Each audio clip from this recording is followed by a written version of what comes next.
UM's cruiser family is called Renegade, and these two pre-production prototypes for test are the Sport S and the Commando.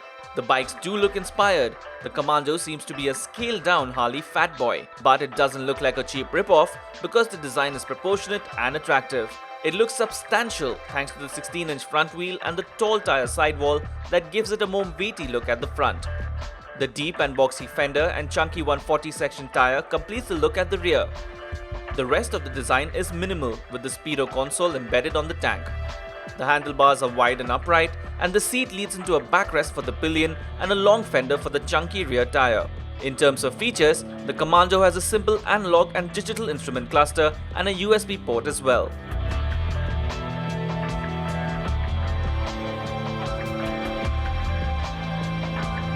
Very cleverly, UM has kept the majority of the components the same, but managed to deliver different looks. The Sport S packs a completely different flavor. It's bright and racy. To get the stance right, the Sport S uses a 17-inch front rim with a lower profile tire as compared to the Commando. And to make it visually lighter, the fenders are smaller too. The Suzuki intruder-like fairing for the headlamp and the flat drag handlebar, and of course the superb contrasting paint, make the Sport S very head-turning. The LED lights on the fake tank scoops are an extra here and look a bit tacky. While the instrument cluster is identical to the Commando, on the Sport S it is mounted on the handlebar. And the handlebar lock is quite painful to reach.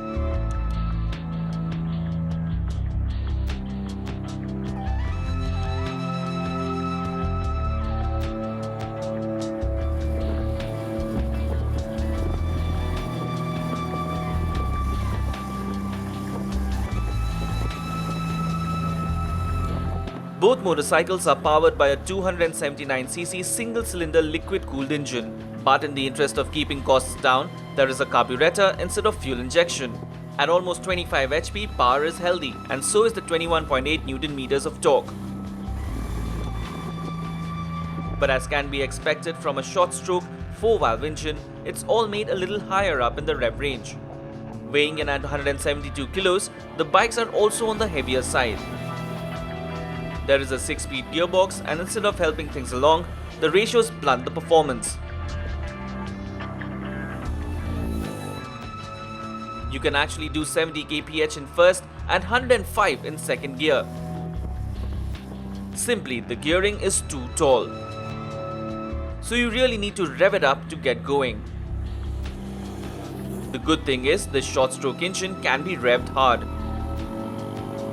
But once you hit 140 kph, it just loses steam, no matter which gear you're in.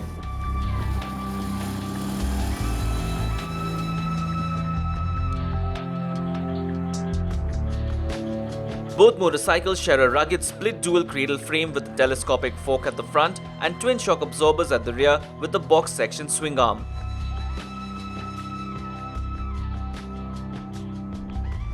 The Commando sports wire spoke wheels, while the Sport S uses alloys.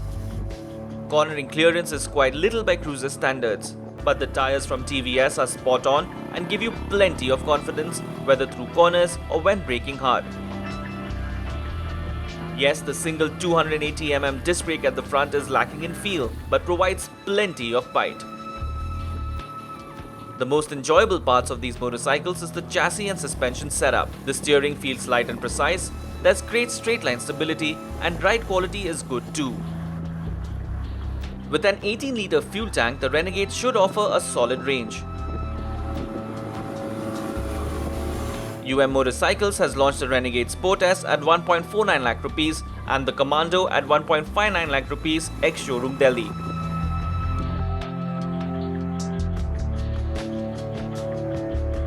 Final production spec motorcycles will be made available around September, so let's hope cruiser enthusiasts have something to cheer for then, because as of now, the UM Renegade Commando and the Sport S have a lot of promise left to live up to.